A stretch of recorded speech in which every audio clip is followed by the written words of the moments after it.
انسان زندگی میں جب جدوجہد کرتا ہے، کوشش کرتا ہے، وہ بہت سارے دنیاوی اسباب اختیار کرتا ہے، جتنی عقل اللہ نے دی ہوتی ہے اس عقل کا بھی وہ استعمال کرتا ہے، کوشش کرتا ہے کہ کچھ اچیو کر سکے زندگی میں، کچھ مقاصد کا حصول اسے میسر آئے۔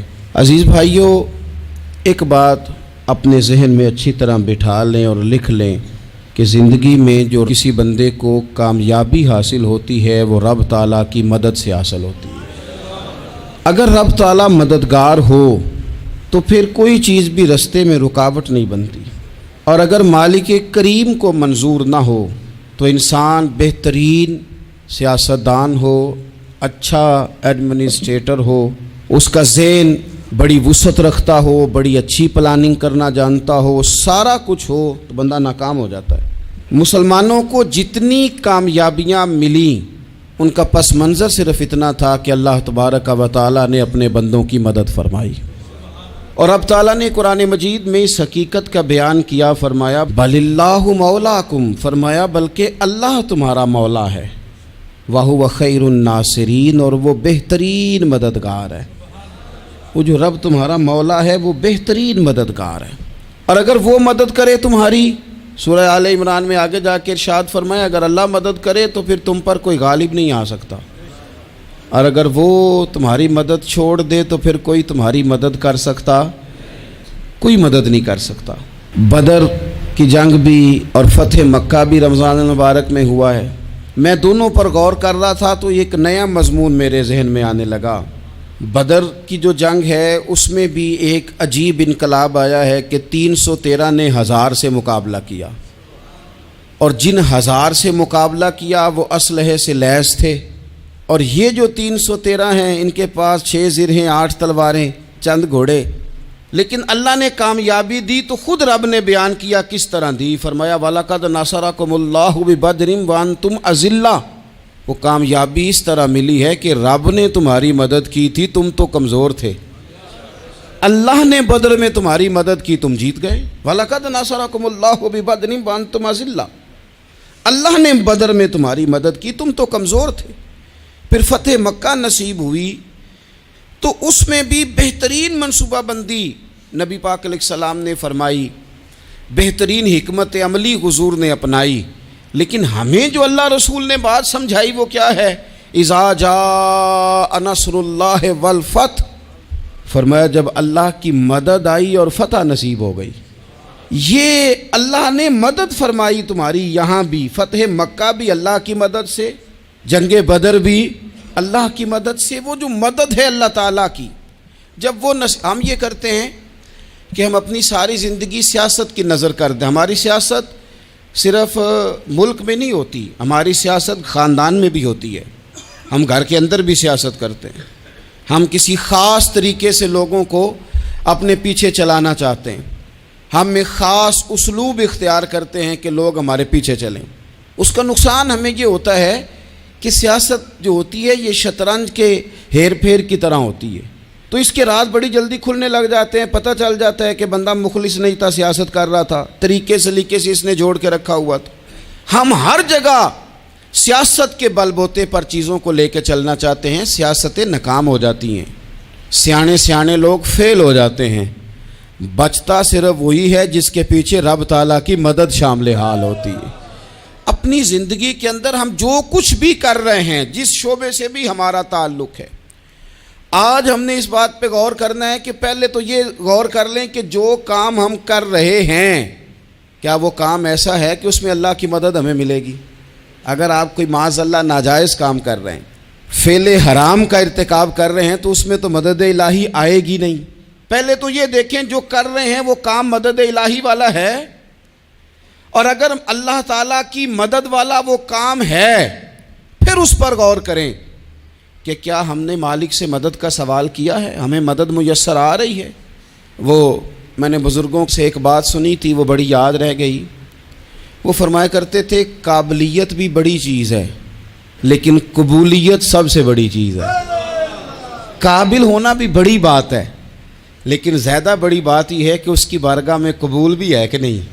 اپنی زندگی میں اللہ کی مدد کی طرف بڑھیں، مالک کی مدد کا حصول اختیار کرنے کی کوشش کریں، اللہ کے ساتھ اپنے آپ کو جوڑیں۔ اگر اللہ کی مدد نصیب ہو، یہ جو ہم جتنا ڈرتے رہتے ہیں، سہمے رہتے ہیں، پریشان رہتے ہیں کوئی کیا کر دے گا، ہمارے ہاں نا ہر شعبے میں معاذ اللہ ایک مافیا ہے، الا ماشاء اللہ۔ وہ مافیا کہتا ہے میرے ساتھ ملو گے تو میں چلنے دوں گا، ورنہ میں نہیں چلنے دوں گا، مارکیٹ میں آ ہی نہیں سکتا فلانا بندہ، چونکہ یہاں ہمارا قبضہ ہے۔ اور میرے بھائی پھر بہت سارے لوگ جن کی نیتیں اور ارادے بڑے اچھے ہوتے ہیں شروع میں، وہ بھی اس مافیا کا شکار ہو جاتے ہیں اور ان کے رنگ میں رنگ جاتے ہیں۔ یاد رکھنا، کسی شخص کی بلیک میلنگ کا کبھی شکار نہ ہونا، کبھی کسی کی میٹھی اور مسجع مکفہ باتوں کا شکار نہ ہونا۔ کوئی کیا کر سکتا ہے اگر اللہ مددگار ہو تو؟ جس کو رب کریم اٹھانا چاہے اسے کوئی گرا سکتا ہے؟ ہم یہ ڈرے ڈرے سہمے پریشان فیصلہ کرنے کی طاقت نہیں، مجھے چلنا چاہیے کہ نہیں، اٹھنا چاہیے کہ نہیں، کرنا چاہیے، اٹھ باندھ کمر کیوں ڈرتا ہے؟ پھر دیکھ خدا کیا کرتا ہے۔ حضرت عبداللہ ابن عباس فرماتے ہیں میرے نبی پاک علیہ السلام نے میری تربیت فرمائی، حضور نے میری تربیت فرمائی، اور محبوب پاک علیہ السلام نے فرمایا عبداللہ یاد رکھنا، یہ نوجوان دوست میری بات لکھ لیں، پریشان لوگ میری بات لکھ لیں، جن کے پاس قوت فیصلہ نہیں وہ اس بات کو لکھ لیں۔ حضرت عبداللہ ابن عباس فرماتے ہیں میرے نبی پاک علیہ السلام نے مجھ سے فرمایا تھا عبداللہ سن، اگر ساری دنیا مل کے تیرا کوئی نفع کرنا چاہے کر نہیں سکتی جب تک میرے رب کی رضا نہ ہو، اور فرمایا ساری دنیا مل کے تیرا کچھ بگاڑنا چاہے تو عبداللہ بگاڑ نہیں سکتی جب تک رب کریم کی حکمت کا تقاضا نہ ہو۔ لوگوں سے ڈرنا، لوگوں کی طرف دیکھنا، ماحول دیکھ کے اپنے راہ کا تعین کرنا، ہر بندے کے خیالات کے مطابق ڈھلنے کی کوشش کرنا، فلانا نہ ناراض ہو جائے، فلانا نہ ناراض ہو جائے، وہ جس نے ہونا ہو جائے، بس رب رسول ناراض نہ ہو۔ اپنی زندگی میں اپنے مالک کو مولا جان کے، بل اللہ مولاکم، اللہ تمہارا مولا ہے، وَهُوَ خَيْرُ النَّاصِرِينَ، وہ بہترین مددگار ہے۔ توجہ جب بھی کریں رب کی جانب کریں، اپنے دل کا قبلہ درست رکھیں، سوچوں کے زاویے سیدھے رکھیں۔ میرے بھائی مالک جب بندوبست کر دے نا، جب مالک بندوبست کر دے پھر ایسا بندوبست کرتا ہے کہ لوگوں کے پاس نا چارہ نہیں رہتا۔ حضرت مریم رضی اللہ تعالی عنہا پاک باز تھیں، مسجد میں رہی تھیں، پر مالک کی حکمت کے تقاضے بڑے عجیب ہیں نا۔ پھر جناب مریم کو اللہ تعالیٰ نے بغیر شوہر کے اولاد عطا کر دی۔ یہ بات ہی ایسی تھی، وہ کسی نے کہا تھا کہ مخلوق تو فنکار ہے اس درجہ کے پل بھر میں سنگے در کعبہ سے بھی اصنام تراشے، تم کون ہو کیا چیز ہے داغ کبابی، لوگوں نے تو مریم پہ بھی الزام تراشے۔ تو لوگوں نے کہا کدھر سے لے آئی بچہ، تیرا باپ تو ایسا نہیں تھا، کہاں سے لے آئی؟ اللہ کرے میں آپ کو سمجھا سکوں، ذرا اپنے آپ کو وہاں کھڑا کریں کہ ایک پاک باز عورت، پاک باپ کی بیٹی، طیب ماں کی بیٹی، اور اللہ کے گھر میں پرورش پانے والی خاتون، ایک وہ وقت اور ایک یہ وقت کہ اس عورت کو کٹہرے میں کھڑا کر کے پوچھا جا رہا ہے کہ معاذ اللہ تیری گود میں بچہ جائز نہیں ہے، کہاں سے لائی ہے؟ اب خود سے صفائیاں بندہ کتنی کو دے، کتنی کو وضاحتیں کرے۔ اور میں نے تو اپنی زندگی میں دیکھا ہے زیادہ وضاحت دینے والے کو بھی لوگ جھوٹا سمجھنے لگ جاتے ہیں، زیادہ وضاحت دینے پر بھی لوگ کمزوری کا اظہار سمجھتے ہیں کہ کمزور پڑ گیا۔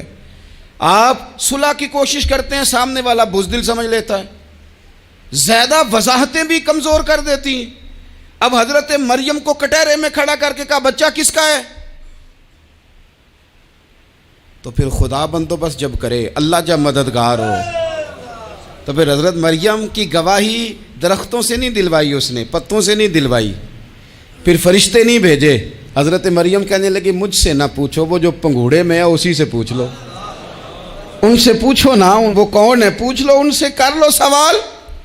انہوں نے کہا پنگوڑے میں چند دنوں کا بچہ یہ جواب دے گا؟ مددگار تھا رب، ان کی برات کا اعلان کرنا تھا مالک نے، اور جب مالک اعلان کر دے، جب مالک تیری صفائی دینا چاہے، جب مالک تجھے دنیا کے سامنے نکھارنا چاہے، تو